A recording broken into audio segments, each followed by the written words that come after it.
The New Orleans Saints landed their potential future quarterback at the Senior Bowl, but that's not the only reason why this week in Mobile is incredibly important for the Saints.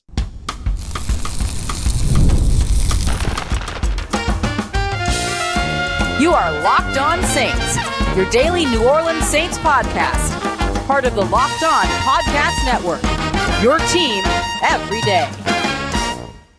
What is good, Who Dat Nation and Who Dat family? I am your host, your friend, Ross Jackson, New Orleans native, your New Orleans Saints expert and credentialed member of the media covering those New Orleans Saints as a Saints beat writer over at LouisianaSports.net. And on today's episode of Locked On Saints, we're continuing our Mobile Senior Bowl coverage. I'll tell you why Jack Kelly is a linebacker that you absolutely should have on your radar out of BYU over the course of this week. We'll also go through some of the big names that have withdrawn from Senior Bowl participation. I'll tell you why 2 wide receivers are going to be added to your list, especially with KC Concepcion out of Texas A&M being one of those players that withdrew from participation. We're going to kick everything off with laying the groundwork. Here's what you need to know about why the Senior Bowl is so important for the New Orleans Saints.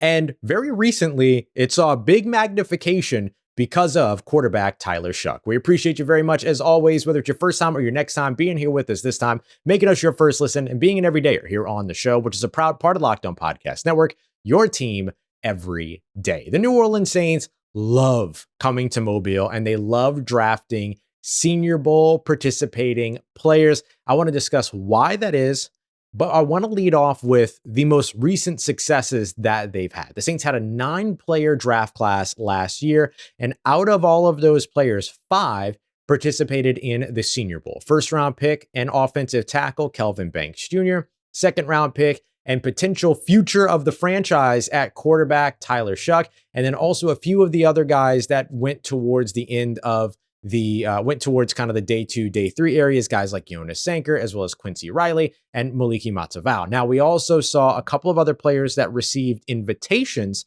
that didn't end up participating. Danny Stutzman declined his invitation as far as what's been reported. And then Vernon Broughton ended up withdrawing from participating, but did accept his invite. So the Saints have been very big on Senior Bowl prospects, and that's been for some time. We've seen the Saints leap maybe too much for guys they fall in love with at the Senior Bowl. Hello, Marcus Davenport. Hello, Peyton Turner. You look at, of course, a guy like Zach Vaughn, who we discussed in yesterday's episode.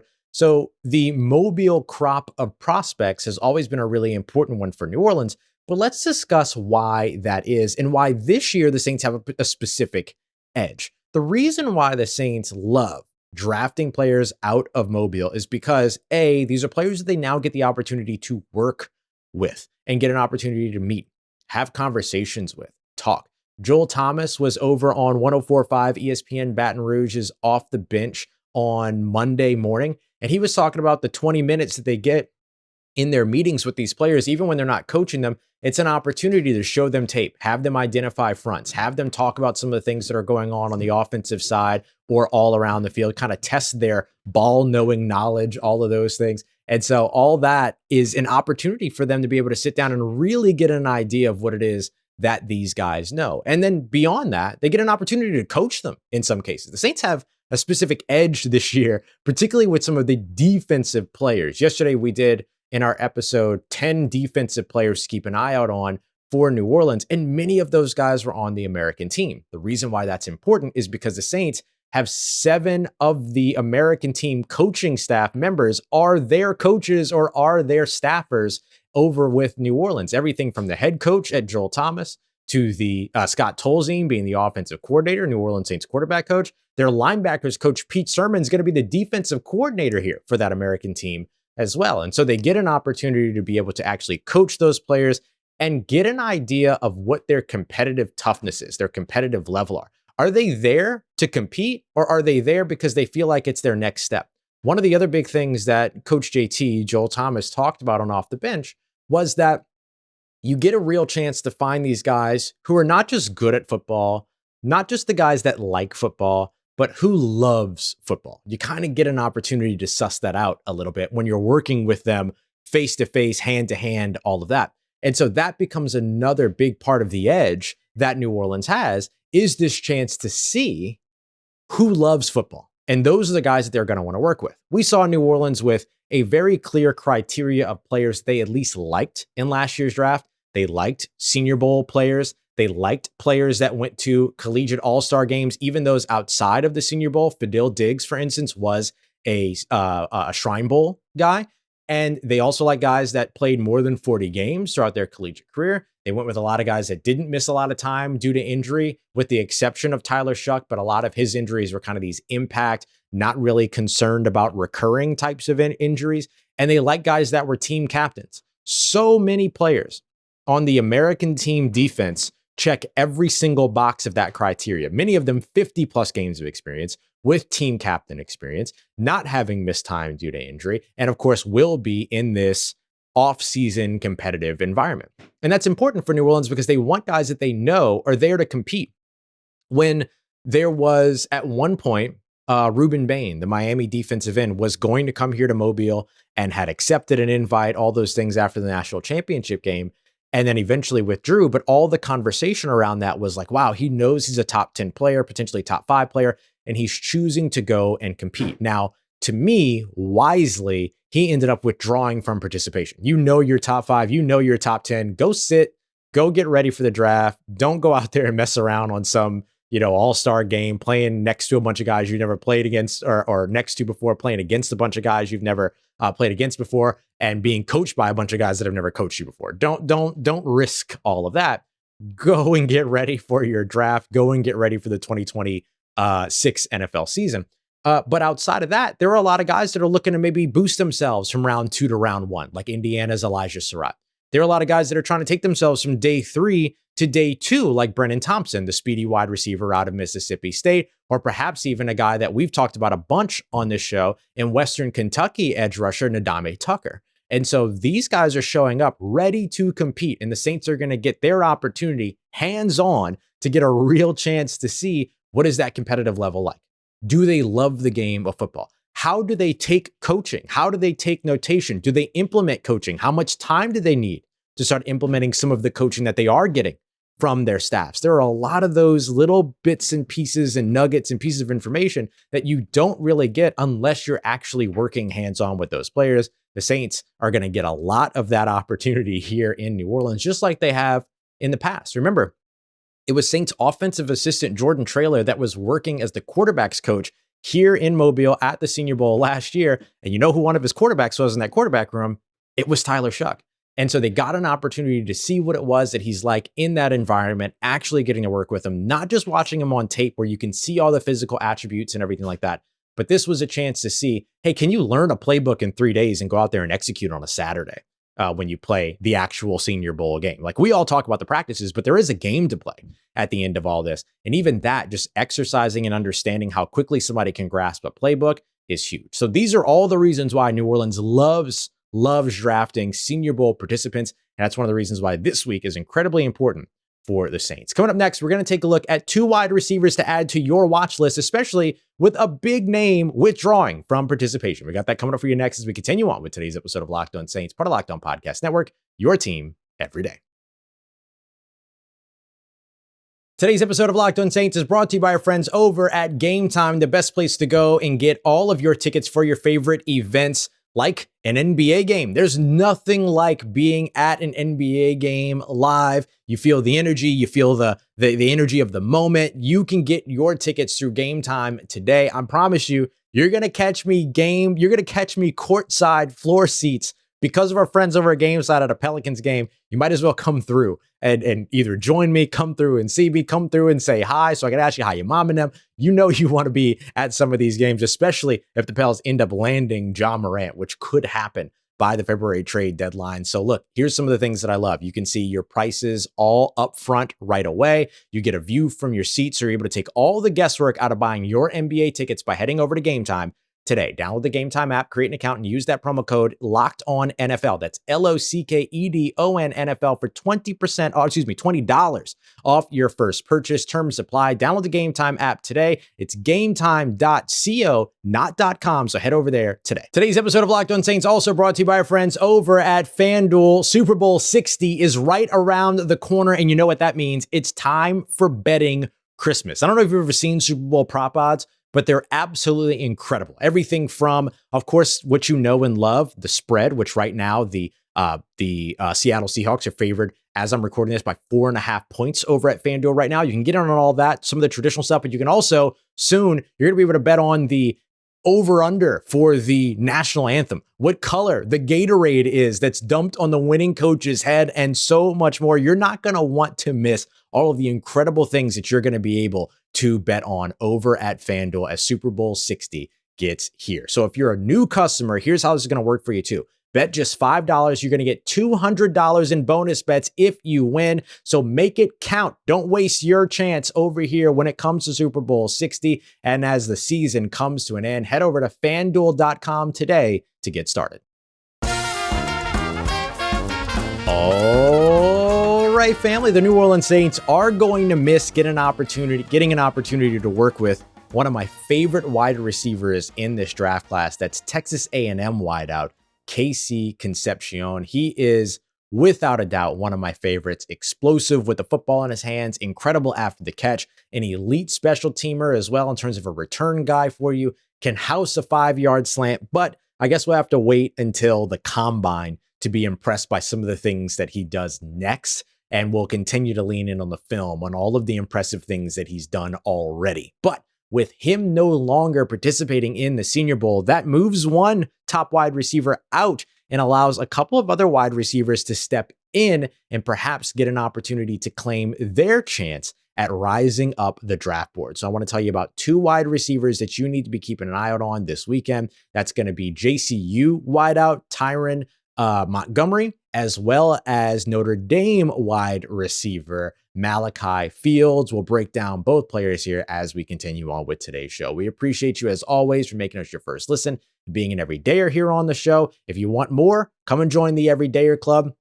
You become an all-access member. You'll get text messages from me directly as everything changes, shifts, moves around, all the rumors that we're hearing here in Mobile. You'll get all that, as well as film breakdowns as we continue those and more. So make sure you come through and check us out. You can click the link in the description or head over to lockedonsaints.supercast.com. So the New Orleans Saints are not going to be able to see KC Concepcion, which is a bit disappointing. I was really excited to kind of get to see him myself, right? It's a little selfish, but I was excited to get to see him myself. But that's okay. When this happens, and that's kind of the point of these All-Star games, it is to give you an opportunity maybe as a player that not a lot of folks know about or anything to put yourself on the map. And one player that's really going to get an opportunity to do that here is going to be JCU wide receiver Tyren Montgomery. Tyren Montgomery is an interesting prospect, and I think one that could potentially jump off of the Senior Bowl field for a lot of folks. This has been one of the guys that has been he's coming out of John Carroll University, by the way. When I say JCU, sorry, I'm in the habit of just saying JCU. But he's a really, really intriguing prospect because of the athleticism that he packs in his game, but he's no slouch from a stature standpoint as well. And so because of that, he could end up being a pretty intriguing prospect for New Orleans. 6 foot, 200, kind of around 6'1", 210-ish pounds, maybe just closer to 200. But some of the things that I really, really enjoy about him come down to his athleticism in particular. He, to me, is somebody that is going to have the speed that really jumps off of the field. He's got really, really good, I guess it's instincts with the ball in his hands, right? Makes good decisions, but is patient, kind of lets things develop around him as well. Pretty solid route runner. I think his cuts in particular coming out of route stems. So when he pushes to the top of his route, he's very subtle, but very impactful in terms of how it is that he makes, in and out of his breaks, which creates some of the separation that you look for at the next level. You can make a lot of money being contested catch wide receiver. There's no doubt about that. But if you're a guy that can also create some separation, that will end up kind of helping you stand out quite a bit as well. So I do think that there are going to be things that are going to allow him to turn some heads here in Mobile as they get a little bit of a closer look at him. Some people call him, kind of one of the sleepers, big time sleepers in this class. He was on the East-West Shrine Bowl watch list as well. And so I think that he could be pretty interesting. So 17 receiving touchdowns, first team all OAC, I think it is where he is and all that. So he's somebody that is particularly gets a real chance here in Mobile to maybe set himself apart a little bit in a way that, might not have happened had it not been for, players that end up maybe leaving and not participating in Mobile, like what we were just talking about with a player such as KC Concepcion. So he'll just be somebody to keep an eye out on, get a chance to see a little bit more of. I'm excited to see him. I think he's going to be somebody that maybe jumps off of the Senior Bowl field a little bit more. Speaking of field, I want to tell you a little bit about another wideout that I think has a real chance to maybe steal some eyes here in Mobile, and that's going to be Malachi Fields. See, Fields. So he's coming out of Notre Dame, has spent some time at some other schools as well. But he, at 6'4", 200 pounds, is a way better athlete than I think people might realize that he is. Averaged 17.5 yards per reception here in 2025 with Notre Dame, where the quarterback play was not magnificent. And there wasn't a lot available to the passing game because they had Jeremiah Fields and Jadarian Price as guys that were able to go out there and run the football a ton and could catch out of the backfield. And so there wasn't a lot of work available for these guys to go out there. Only 36 receptions in 2025, but 630 receiving yards and 5 touchdowns on top of that. Has a career total of 16 receiving touchdowns. He has so much left to prove, and he has so much left to his game that hasn't really been showcased just yet. He's really sudden. He's able to move well. He moves much better than you expect for somebody at his stature at 6'4", 200. A lot of those guys sometimes are clumsy in and out of their breaks, maybe round off things, stuff like that. He's really sharp. He's really detailed. He's really refined in terms of how he moves. And one of my favorite things, you listen over to the Locked On NFL Draft podcast, our guys Damian Parson and Keith Sanchez are absolutely incredible. And one of the highlights for Malachi Fields that Keith actually talked about recently. And listen, Keith knows wide receivers. He was a part of the 2019 LSU Tigers championship team and the scouting department and all these other things. Like, he knows wide receiver talent when he sees it. And Malachi Fields, one of the things that he highlighted about him is that you get him in these short and intermediate areas. He knows that he's not a breakaway, make you miss elusive athlete. So he does a very good job of getting the catch wrangled, getting it safely put away, and then turning up field to go and pick up an extra 3, 4, 5 yards. And we've talked about over and over again on the show how important something like that is, going out there and turning an 8-yard catch into an 11-yard catch, an 8-yard catch into a 12-yard catch. That level of yards after catchness is just as valuable as the guy that can turn fewer short and intermediate area receptions into big plays, right? Double-digit yardage plays, breakaway plays, things like that. You're going to do that at a less frequent level. And you could potentially end up with one catch that gets you a bunch of yards or 8 catches that get you a bunch of yards after catch, right? You see what I'm saying? And so Malachi Fields checks that box for me. So those are the 2 guys that I'll be watching now that KC Concepcion is out. These guys now get an opportunity to step up. Malachi Fields out of Notre Dame, as well as Tyren Montgomery out of John Curtis. So make sure that you're keeping an eye out on them as well. And of course, we'll be updating you on these players and much more, because there are going to be guys that we're not talking about yet that end up jumping off the field here in Mobile. Coming up next, another player that I'll be watching is going to be Jack Kelly, the BYU linebacker. Let me tell you why next and why he could be a perfect fit in Brandon Staley's defense. And we'll highlight some of the other defensive players that won't be around here in Mobile. We got that coming up for you next as we continue on with today's episode of Locked On Saints, part of Locked On Podcast Network, your team every day. Hey, it's Matt Derry from the Locked On Lions podcast. The people I love depend on me. If I'm gone, the financial responsibilities don't disappear. I didn't want my family figuring things out during the hardest moment of their lives.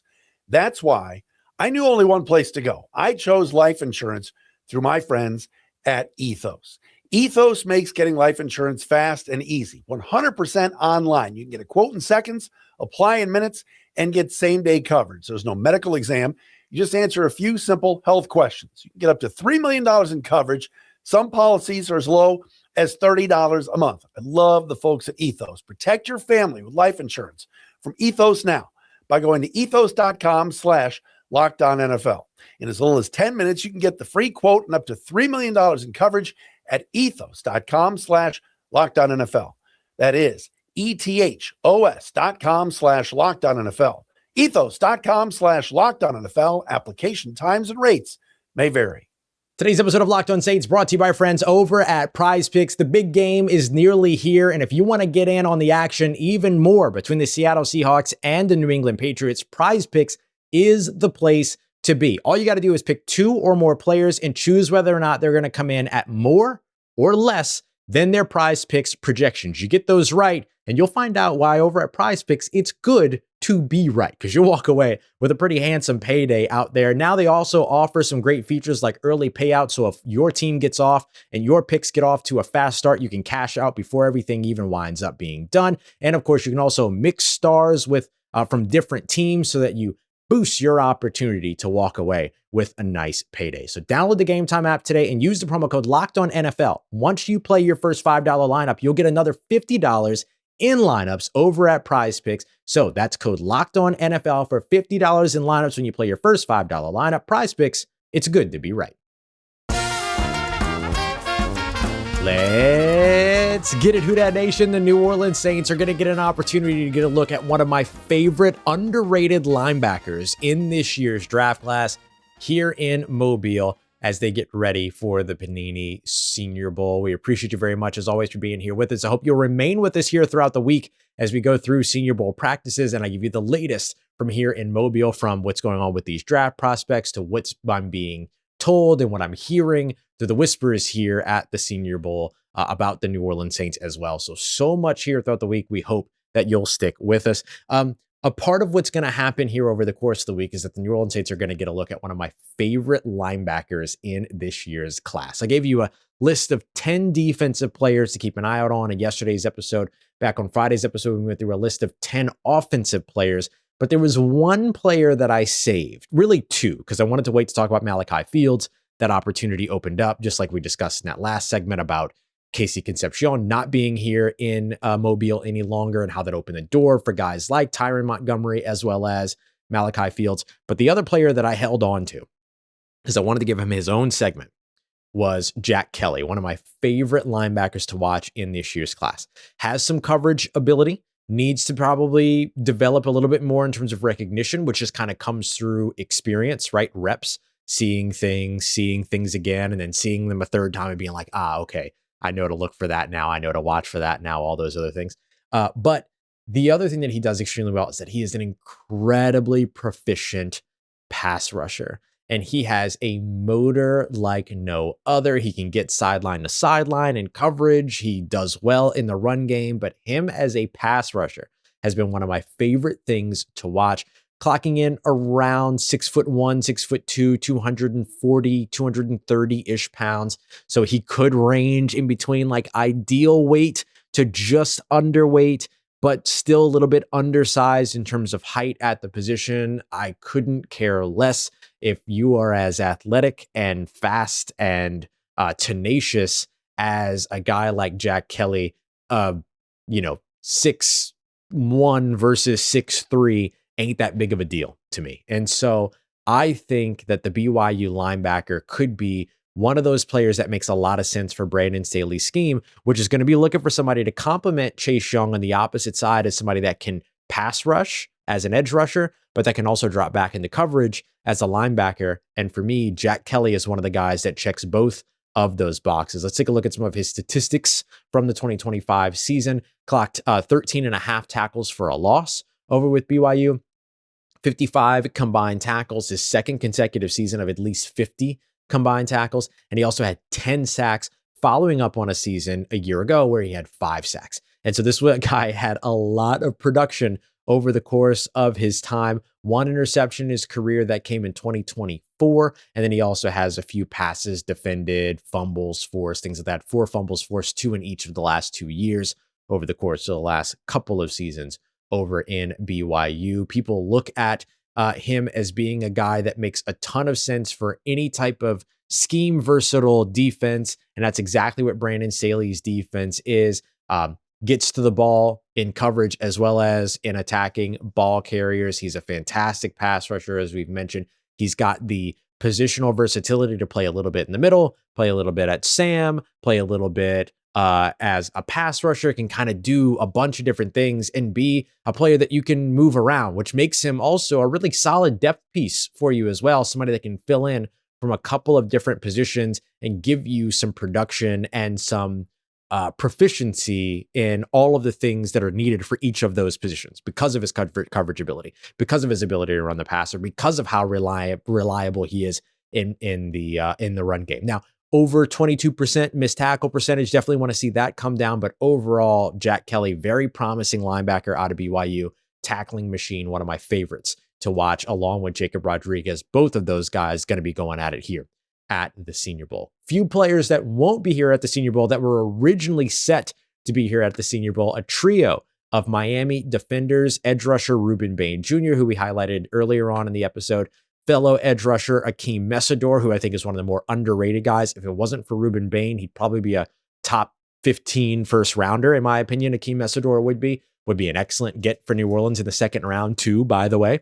And then also Keontae Scott, the cornerback who can play in the slot, very physical, very aggressive player. I like him a lot as a fit for New Orleans as well. Very sad to not see those three guys, not very sad, but it stinks to not see those three guys go here, but that will work out in any case because, combine, all that. You also will not see Texas Tech edge rusher David Bailey, nor, of course, will we see KC Concepcion, all players who will no longer be participating this week. All right, time for a little bit of lanyard for the real ones that made it to this point in the episode. It seems that the New Orleans Saints aren't going to be making any coaching changes on their coaching staff. If you've been around for a little while as an everydayer, you know that that's not a major surprise.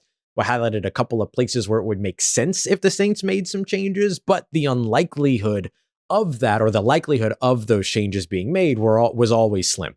And so we've kind of seen that play out now. Typically, if you're going to make those kinds of moves, you typically want to make them before the Senior Bowl, because the Senior Bowl serves as a really good opportunity to go out there and pick this coach, pick that coach, talk to this coach, talk to that coach. It becomes kind of a little bit of a job fair conference type of a situation. And so it seems that there are no changes on the way. But with that being the case, I would expect very much for that to mean player turnover is what's next. And the Saints have kind of made this a habit, right? Back in 2020, after Sean Payton finished up in 2020, going into 2021, they made some changes on the coaching staff. Then going into 2022, they made some changes on the roster. Then going into 2023, they are coming out of 2023, made some changes on the coaching staff again. And then going into 2024 or going into 2025, made some changes on the coaching staff after shifting, doing kind of this alternating thing. And so the Saints have consistently done this. So now they've made changes in the coaching staff going into 2025. Now going into 2026, it seems likely that you'll see player personnel change. So I would expect that with how poorly the Saints perform when it came to special teams, that focus on special teamers is going to be really important. A guy that we highlighted in yesterday's episode, cornerback Chris Johnson out of San Diego State, is an elite gunner, for instance. And so highlighting or looking at positions or players that can contribute to those special teams positions, I think is going to be very important. And then players contributing to the run game, whether they be as blockers or ball carriers, are obviously going to be very important. But it seems that the Saints are in no hurry to make any coaching staff changes, which again was not a surprise to us. But because of that, I think that means a very active offseason in terms of player acquisition and potential turnover on the roster, especially when it comes to the run game and special teams, the two areas where the Saints struggled the most in 2025. All right, family, coming up in tomorrow's episode, it's a post day one of the Senior Bowl episode. What did we learn in day one? Come back tomorrow to find out. We appreciate you very much, as always, making us a party day, part of your routine for saying yes to me on the show. If you see me, please say hi. If you need anything else around your New Orleans Saints in between these episodes, make sure you follow me on your favorite social media at Ross Jackson, NOLA. Hit me up. Let me know how the family's doing. Let me know how you living. Let me know how you momming them. And trust you, that nation. I'll holla at you.